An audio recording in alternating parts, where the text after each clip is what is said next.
Vangaveeti Radha guarantee అందరికి కూడా ఎవరు కూడా అదొక దురదృష్టకర సంఘటన అండి. పార్టీ నుంచి తను ఎందుకు విడిపోతున్నటువంటిది ఒక దురదృష్టకర సంఘటన.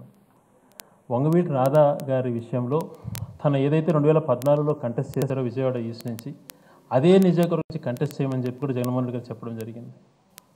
మరి ఎందుకని తను అలాగ ఆలోచన చేస్తున్నారో తెలియట్లేదు. అదే రకంగా మా పార్టీ పెద్దలు విజయసాయిరెడ్డి గారు కానీ, సజ్జల రామకృష్ణారెడ్డి గారు కానీ, సుబ్బారెడ్డి గారు, బొత్స సత్యనారాయణ గారు కానీ, ఉమారెడ్డి వెంకటేశ్వర్లు కానీ అనేకసార్లు తనకి వెళ్ళి చెప్పడం జరిగింది. మీరంటే ఆయనకి ఇచ్చేటువంటి గౌరవాన్ని మాత్రం తగ్గించకుండా పార్టీలో చూసుకుంటాం. ఒకవేళ విజయవాడ ఈస్ట్లో ఏదన్నా అయినా కూడా అది పార్టీనే మోసుకుంటుంది, తర్వాత ఆయనకి ఎమ్మెల్సీ పదవి ఇస్తామని కూడా ఏ నాయకుడికి అయినంత భరోసా మా నాయకుడు ఆయనకి ఇచ్చారు.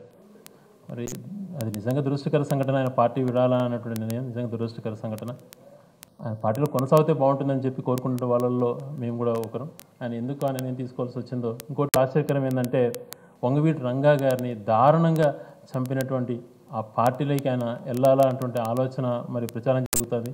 అదే జరిగితే అది వాళ్ళ విజ్ఞతకు వదిలేయడం తప్పితే ఇంకేం మాట్లాడితే కూడా ఉండదు.